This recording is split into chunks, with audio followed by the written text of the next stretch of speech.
Assalamualaikum warahmatullahi wabarakatuh. Alhamdulillah allazi arsala rasulahu bil huda wa dinil haq yudhirahu ala dini kulli wa kafa billahi syahidan. Asyhadu an la ilaha illallah wahdahu la syarikalah wa asyhadu anna Muhammadan abduhu wa rasuluhu allazi la nabiyya ba'da amma ba'd. Wa qala Allah ta'ala fi kitabihil karim, a'udzu billahi minasy syaithanir rajim. Ya ayyuhallazina amanu aminu billahi wa rasulihi wal kitabil ladzi nazzala ala rasulihi wal kitabil ladzi anzala min qabl wa may yakfur billahi wa malaikatihi wa kutubihi wa rusulihi wal yaumil akhir faqad dhalla dhalalan ba'idan. Al-ayat. Ikhwatu iman, sidang salat Jumat yang dimuliakan Allah Subhanahu wa taala. Segala puji milik Allah. Oleh karenanya, marilah kita senantiasa bersyukur kepada Allah yang mana masih berkenan memberikan kepada kita kesempatan untuk mengibadahinya, dan mudah-mudahan sholat Jumat yang kita laksanakan hari ini yang kebetulan bertepatan dengan bulan Ramadan, bulan yang penuh dengan keberkahan, Allah melipat gandakan pahala yang kita laksanakan, dan mudah-mudahan ini bagian dari amal yang terbaik yang pernah kita laksanakan. Ikhwatu iman yang dimuliakan Allah Subhanahu wa taala. Di dalam mukadimah tadi, khatib membacakan sebuah ayat yang tercantum di dalam surat An-Nisa ayat 136. A'udzu billahi minasyaitonir rajim. Ya ayyuhallazina amanu aminu billahi wa rasulihi wal kitabil ladzi nazzala ala rasulihi wal kitabil ladzi anzala min qabl wa may yakfur billahi wa malaikatihi wa kutubihi wa rusulihi wal yaumil akhir faqad dhalla dhalalan ba'idan. Syekh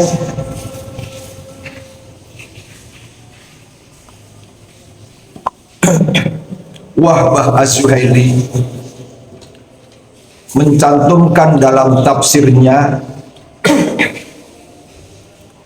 tentang asbabul nuzul ayat ini yang berkaitan dengan datangnya pembesar-pembesar Yahudi kepada Rasulullah SAW,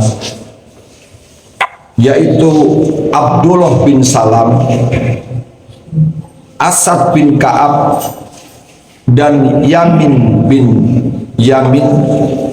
Mereka menyatakan diri untuk beriman kepada Rasulullah SAW. Mereka mengatakan bahwasannya mereka beriman akan kerasulan Muhammad SAW beserta dengan Al-Quran, wahyu yang diturunkan kepadanya. Dan mereka juga mengatakan bahwa mereka mengimani Musa dan Taurat sebagai kitabnya, serta mereka mengimani Uzair. Yang kita tahu Uzair ini adalah salah seorang nabi. Sebagian ulama mengatakan orang biasa tapi yang diberikan ilham oleh Allah, seperti layaknya Luqmanul Hakim.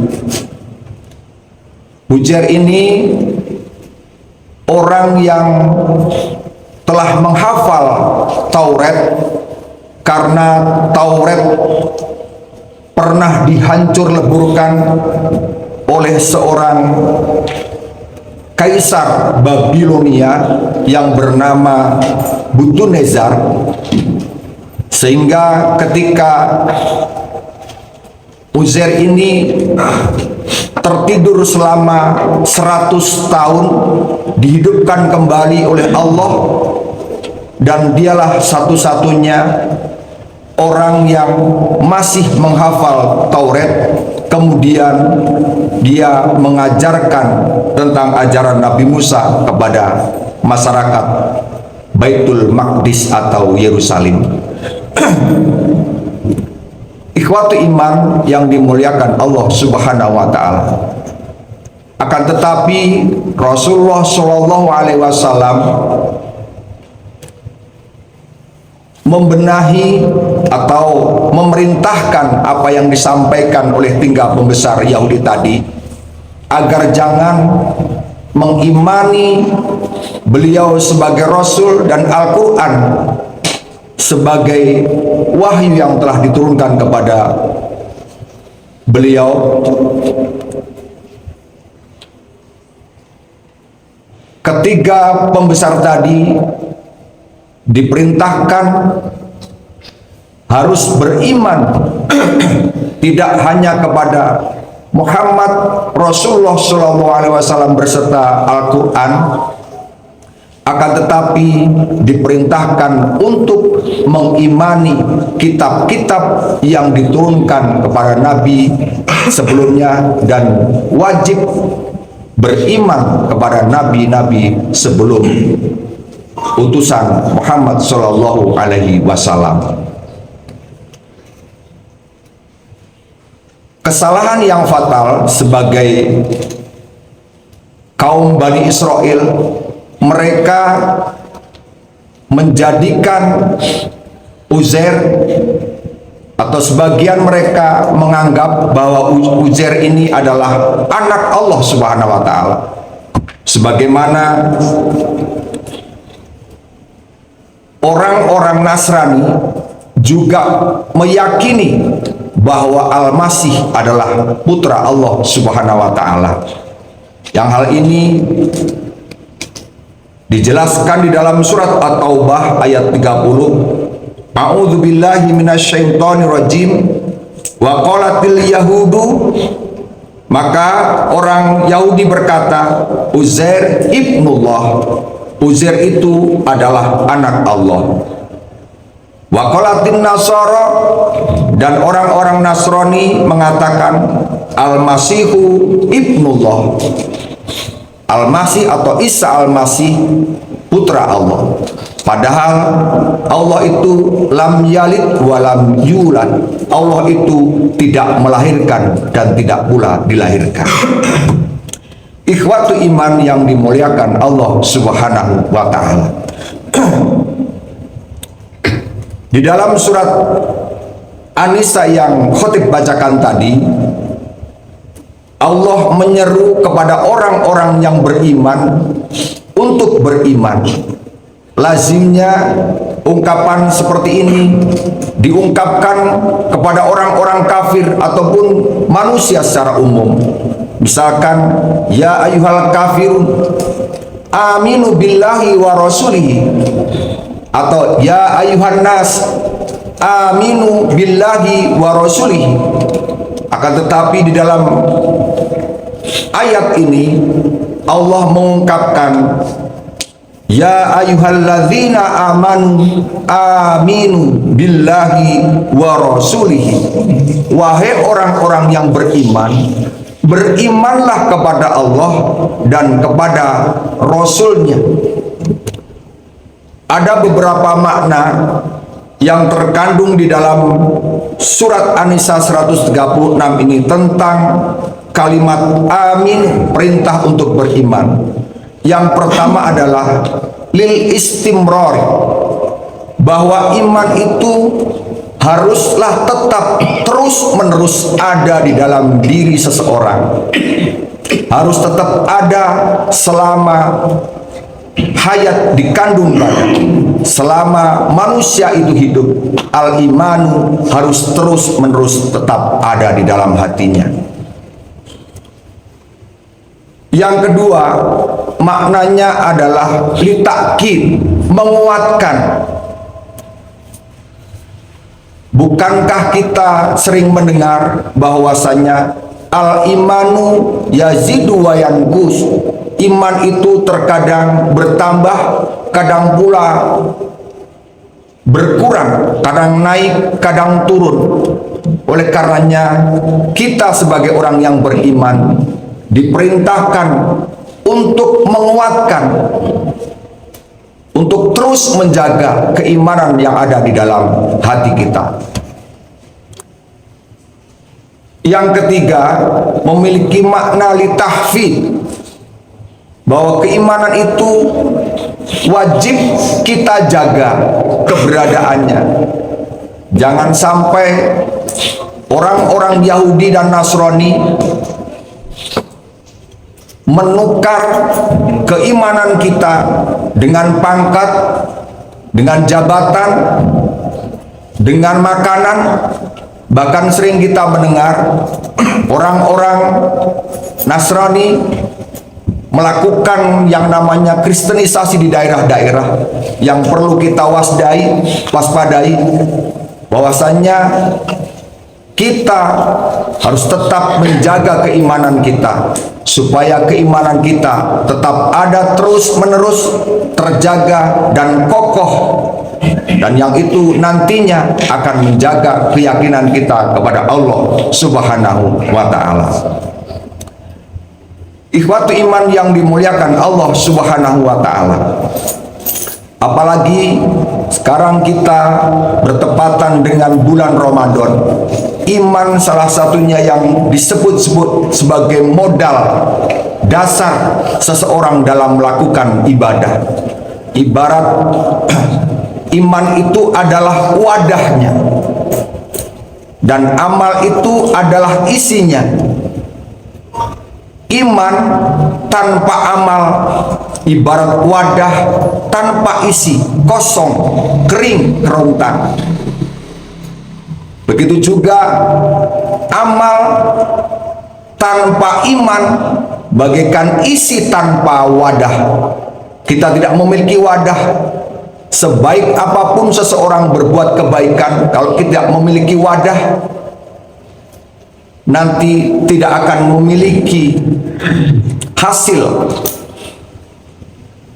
Ikhwati iman yang dimuliakan Allah Subhanahu wa ta'ala, di dalam bulan Ramadan ini, seperti yang saya sampaikan tadi, bahwa keimanan menjadi modal dasar kita. Salah satunya adalah ampunan dari Allah Subhanahu wa ta'ala. Telah diungkapkan oleh Rasulullah Shallallahu alaihi wasallam, man shoma ramadhana imanan, man shoma ramadhana imanan. Sekali lagi, basicnya, landasannya adalah iman. Wahtisaban ghufira lahu ma taqaddama min dzanbihi. Tidak mungkin seseorang melakukan saum tanpa dilandasi dasar keimanan akan mendapatkan ampunan atau ghafir dari Allah Subhanahu wa ta'ala. Barakallahu li wa lakum. Alhamdulillah, yatarhamu ibadul mu'minun wa bi inayatihi wa taufiqihi yahtadid dalun. Asyhadu alla ilaha illallah wahdahu la syarikalah wa asyhadu anna Muhammadan abduhu wa rasuluhu alladzi la nabiyya ba'da, amma ba'd. Ikhwatu iman yang dimuliakan Allah Subhanahu wa ta'ala, mudah-mudahan kita sebagai orang yang beriman tetap senantiasa bisa menjaga keimanan agar terus menerus ada di dalam hati kita. Karena ketika keimanan kita kuat, hal-hal yang akan menjerumuskan kita ke jurang kemaksiatan yang dilarang oleh Allah Subhanahu wa ta'ala akan dapat kita hindari. sebagaimana yang diungkapkan oleh Rasulullah Shallallahu Alaihi Wasallam, la yazni zani, tidaklah seorang pezina itu akan melakukan perbuatan zina khina yazni, ketika ia akan berbuat zina wa huwa mu'minun, sedangkan dalam hatinya itu terdapat keimanan. La yasriku sari, tidak mungkin seseorang itu akan melakukan pencurian, melakukan korupsi, melakukan penipuan, melakukan apa saja yang dilarang oleh Allah. Khina yasriku wa huwa mu'min, ketika dia akan melakukan hal itu, melakukan pencurian, melakukan penipuan, wa huwa mu'minun, sedangkan dalam dirinya atau dia dalam keadaan beriman kepada Allah Subhanahu wa ta'ala. La yashrabu khamr, tidaklah seseorang itu akan meminum khamr khina yashrabuha, ketika ia akan meminumnya, meminum khamr itu, wa huwa mu'min, sedangkan dia dalam keadaan beriman kepada Allah Subhanahu wa ta'ala. Oleh karenanya, hadirin ikhwatu iman, dalam sidang khutbah yang sangat singkat ini, saya ingin menyatakan atau menyampaikan, marilah kita menjaga keimanan kita hingga akhir hayat kita, dan mudah-mudahan kita tidak henti-hentinya meminta tolong kepada Allah untuk senantiasa membimbing dan menjaga keimanan kita kepadanya, dan mudah-mudahan kita termasuk orang-orang yang diberikan kekuatan keimanan dalam menjalankan segala kehidupan. Mungkin itu yang bisa saya sampaikan. Aku qouli hadza wa astaghfirullah li wa lakum. Rabbana atina fid dunya hasanah wa fil akhirati hasanah wa qina adzabannar. Assalamualaikum warahmatullahi wabarakatuh.